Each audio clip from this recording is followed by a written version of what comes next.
Operation Underground Railroad est une organisation qui réunit les experts mondiaux des opérations d'extraction. Son objectif est de lutter contre la traite des enfants et de mettre fin à l'esclavage des enfants. L'équipe des opérations de Operation Underground Railroad est composée d'anciens de la CIA, d'anciens des forces de l'ordre, mais aussi d'agents des forces de l'ordre hautement qualifiés qui mènent les efforts coordonnés pour l'identification et l'extraction. Ces opérations sont toujours associées aux forces de l'ordre du monde entier. Je ne vais pas vous expliquer en détail l'histoire de Wayfair, mais pour vous contextualiser brièvement la vidéo qui va suivre, voici un court résumé. Wayfair est un site internet de vente de meubles qui depuis quelques jours se retrouve sous les feux des projecteurs des médias sociaux, car certains suspectent cette plateforme d'être utilisée comme marketplace par des trafiquants d'êtres humains.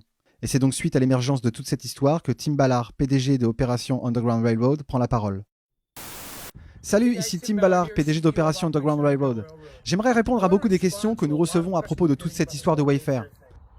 Écoutez, en fin de compte, les forces de l'ordre vont débusquer ça, et nous aurons nos réponses tôt ou tard, mais je vais vous dire ceci. Des enfants sont vendus de cette façon.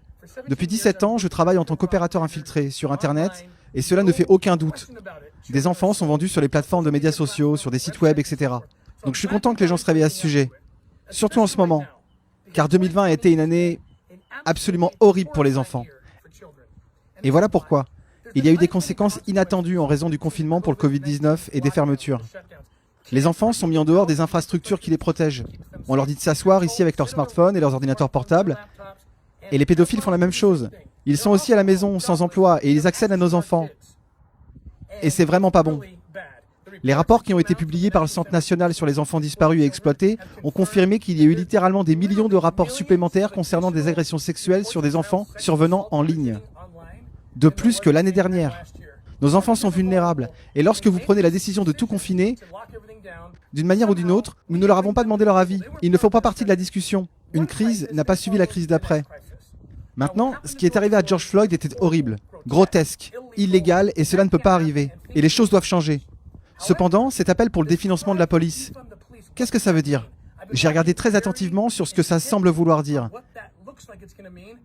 Et mes craintes se réalisent lorsque je vois les forces de l'ordre dire « Écoutez, si l'avocat de la ville parvient à ses fins, ou si notre commission du comté parvient à ses fins, notre unité consacrée à la criminalité infantile va être définancée. Encore, allons-nous laisser tomber nos enfants? N'allons-nous pas leur demander de participer à la discussion sur ce que nous faisons avec ces transformations sociétales? Les forces de l'ordre ont déjà du mal, je peux vous l'assurer, avec les ressources dont elles ont besoin pour assurer la sécurité de nos enfants.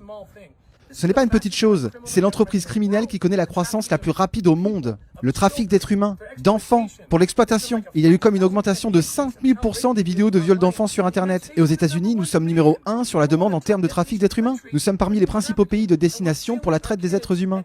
Et nous laissons tomber nos enfants à chaque coin de rue. Il est temps de faire du bruit parce qu'ils ne peuvent pas faire de bruit. Souvenez-vous, les enfants ne peuvent pas protester. Ils ne peuvent pas marcher dans la rue. Et donc on ne les entend pas. Mais nous devons nous lever et être leur voix une bonne fois pour toutes. Et nous avons la possibilité de le faire. Le 30 juillet, c'est la journée de sensibilisation à la traite des êtres humains pour le monde entier. C'est une chose officielle. Et nous allons faire du bruit ce jour-là. Et nous avons besoin de vous pour nous rejoindre. Nous devons nous tenir debout, être braves, nous tenir courageusement pour ces enfants devant ces changements sociétaux. Nous devons nous assurer qu'ils ont une position, qu'ils sont considérés. Jusqu'à présent, cette année, nous ne les avons pas considérés.